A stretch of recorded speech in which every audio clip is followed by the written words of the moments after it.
students, my name is Nikita Maheshwari and welcome back to BSc with Basics. आज का lecture शुरू करने से पहले हम अपने लास्ट लेक्चर का एक छोटा सा रिकैप ले लेते हैं। लास्ट लेक्चर में हमने क्या देखा था? हमने देखा था emission spectrum of hydrogen atom. Emission spectrum of hydrogen atom को हमने एक बेसिक कॉन्सेप्ट से एक्सप्लेन किया था। वो बेसिक कॉन्सेप्ट ये था कि जब भी कोई इलेक्ट्रॉन हायर एनर्जी लेवल से लोअर एनर्जी लेवल में आ रहा होता है तो वो कुछ रेडिएशंस को एमिट करता है और वो जो रेडिएशन है वो एक पर्टिकुलर रीजन में in the electromagnetic spectrum lie करती है। ओके, जब हमने emission spectrum of hydrogen atom पढ़ा उसमें हमने कुछ सीरीज देखी, जैसे कि Lyman series, Balmer series, Paschen series, Brackett series and Pfund series. इनके लिए हमने ये देखा कि जो N1 की वैल्यू होती है, N1 मतलब कि लोअर एनर्जी लेवल की वैल्यू हर एक सीरीज के लिए एक पर्टिकुलर होती है। जैसे कि लाइमन के लिए 1, देन बाउमर के लिए 2, पैशन के लिए 3, ब्रैकेट के लिए 4 एंड पीफेंट के लिए 5। ओके, और N2 मतलब कि हायर एनर्जी लेवल की जो वैल्यू होती है वो हमेशा लोअर एनर्जी लेवल से बड़ी होती है, मतलब कि N2 is always greater than N1। Third इसमें हमने ये देखा था कि जो हमने अभी बोला कि रेडिएशन एमिट होकर एक पर्टिकुलर रीजन में in the electromagnetic spectrum lie करती हैं, तो लाइमन सीरीज में जो रेडिएशंस एमिट होती हैं वो लाई करती हैं in the ultraviolet region. Okay, Balmer series में जो रेडिएशंस एमिट होती हैं वो लाई करती हैं in the visible region. Passion, bracket और पीफेंट सीरीज की जो रेडिएशंस एमिट होती हैं वो लाई करती हैं in the infrared reason. Okay, इसके बाद हमने दो फॉर्मूलेज पढ़े थे, जिससे कि एक से हम वेवलेंथ निकाल सकते थे, रेडिएशन जो भी हमारी एमिट हो रही है उसकी हमने वेवलेंथ निकाली थी, जिसके लिए हमारा फॉर्मूला क्या था? Lambda is equal to 1/r 1/n1 square minus 1/n2 square, जिसमें r हमारा रिडबर्ग कांस्टेंट था। लैम्डा रेडिएशन की जो वेवलेंथ है वो है, n1 is the lower energy level and n2 is the higher energy level. उसके बाद हमने एक फॉर्मूला और देखा था कि जो n मतलब कि नंबर ऑफ स्पेक्ट्रल लाइंस जब हमें निकालनी हो किसी भी, जैसे हमें n1 और n2 दे दिया, हमसे पूछा गया नंबर ऑफ स्पेक्ट्रल लाइंस, इसके लिए हमने लास्ट लेक्चर में एग्जांपल भी देखा था, तो उसको हम निकाल लेते थे एक फॉर्मूले से, जो कि होता था n2 minus n1 multiplied by n2 minus n1 plus 1 divided by 2। ये हमारा फॉर्मूला होता था जब हमें नंबर ऑफ स्पेक्ट्रल लाइंस निकालनी होती थी। सो ये हमने पढ़ा था अपने लास्ट लेक्चर में। अब लास्ट लेक्चर का रिकैप हो गया है, अब हम देखते हैं आज के लेक्चर में हम क्या पढ़ने वाले हैं। आज के लेक्चर में हम करेंगे de Broglie hypothesis. De Broglie hypothesis करने से पहले हम कुछ बेसिक कॉन्सेप्ट्स एक्सप्लेन कर लेते हैं, जिसमें सबसे पहला कॉन्सेप्ट है wave particle nature of light. हम सबको पता है कि जो लाइट है वो वेव और पार्टिकल दोनों की तरह बिहेव करते हैं, लेकिन हम इसको कैसे एक्सप्लेन करें? तो सबसे पहले जैसे हमारे पास फिनोमेना होता है, इंटरफेरेंस होता है, डाइफ्रैक्शन होता है, ऐसे जो फिनोमेना होते हैं ये हमें बताते हैं कि कैसे लाइट जो है एज अ वेव बिहेव कर रही है।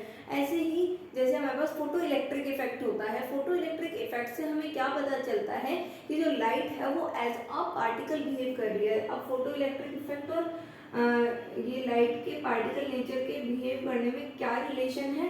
तो आइंस्टीन ने ये प्रपोज किया था कि जो लाइट है वो मेडअप होती है फोटोन से, that is light is made up of photons, और फोटोन्स जो होते हैं वो एनर्जी के स्मॉल पैकेट्स होते हैं। अब जब भी कोई मेटल सरफेस पे हम इन फोटोन्स को स्ट्राइक कराते हैं, मतलब ये हमारे फोटोन्स हैं, इन्हें जब भी हम किसी मेटल सरफेस पे स्ट्राइक कराते हैं तो यहाँ से हमारे इलेक्ट्रॉन एमिट होते हैं, मतलब इलेक्ट्रॉन इजेक्ट आउट हो जाते हैं, निकलते हैं बाहर। अब ये जो इलेक्ट्रॉन बाहर निकले, इससे हमें क्या पता चला कि जो हमारा लाइट है वो एज अ पार्टिकल बिहेव करती है। इससे हमने ये कंक्लूड करा जो इलेक्ट्रोमैग्नेटिक वेव्स होती हैं वो बिहेव करते हैं both as wave and as a particle.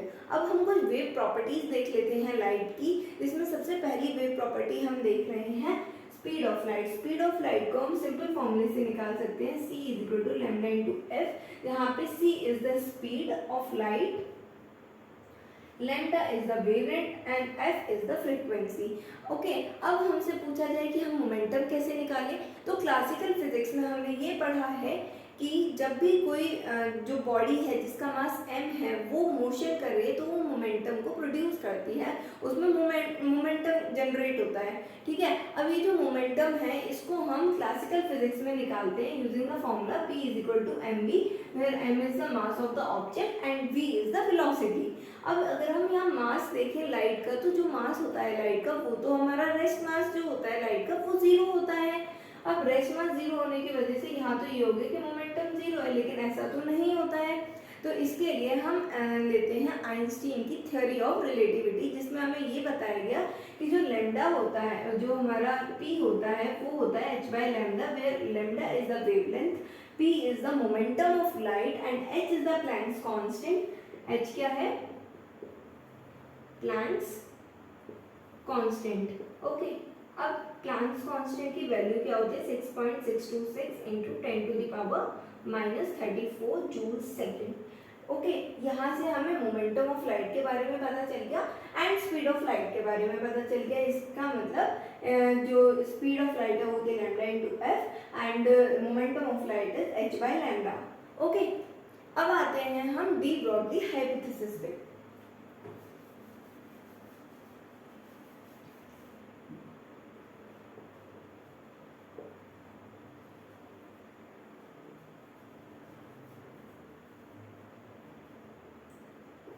De Broglie hypothesis के अकॉर्डिंग ये कहा गया था कि मैटर, जो भी मैटर इस यूनिवर्स में प्रेजेंट है वो as a wave and as a particle दोनों की तरह बिहेव कर सकता है, मतलब कि हमें डुअल नेचर पता चला था मैटर का। ठीक है, अब इसके अकॉर्डिंग ये हुआ कि कोई भी ऑब्जेक्ट जिसका मास है m, जो ऑब्जेक्ट है उसका मास m हो और वेलोसिटी v हो, तो उसकी जो वेवलेंथ होती है वो h बाई पी होती है, जहाँ पे p क्या होता है? mv के इक्वल। ओके, ये होती है हमारी de Broglie wavelength. This is what? De Broglie wavelength. और इस इक्वेशन को हम क्या कहते हैं? D Broglie equation.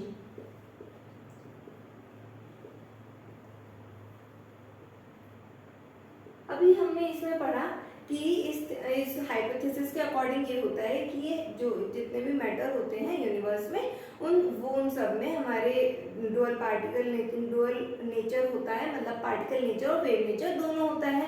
लेकिन हमें कभी भी जो मैक्रोस्कोपिक ऑब्जेक्ट जैसे कार या बॉल या कुछ भी जो बड़ी चीज़ें होती हैं जिनका मास ज़्यादा होता है उनमें हमें कभी भी वेव मोशन तो हम ऑब्जर्व नहीं कर पाते हैं।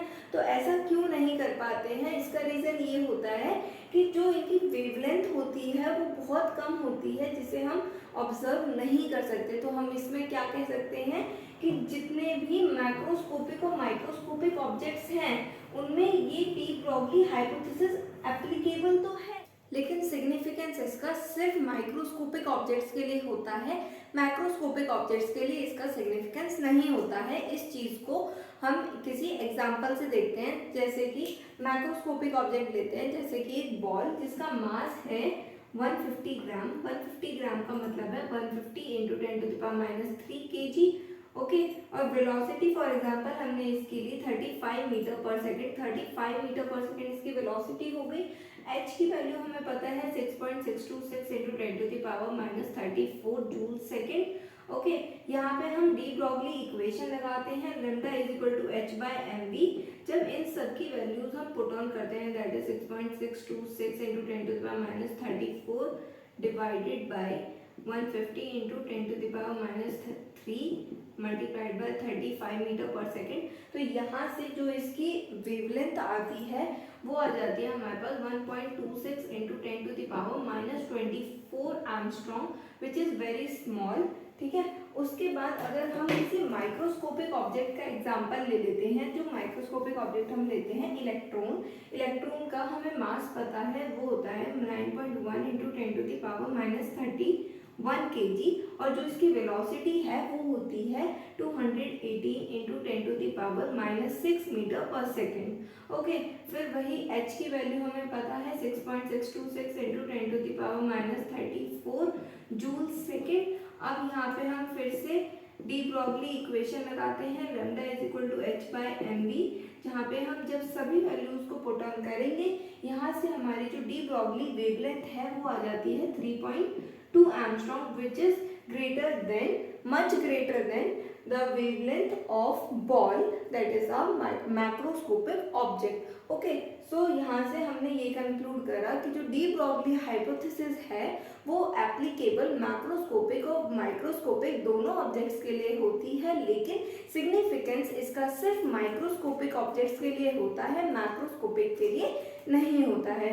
So this was all for this video. Thank you for watching this. Please like, share, subscribe and comment down your doubts in the comment section below.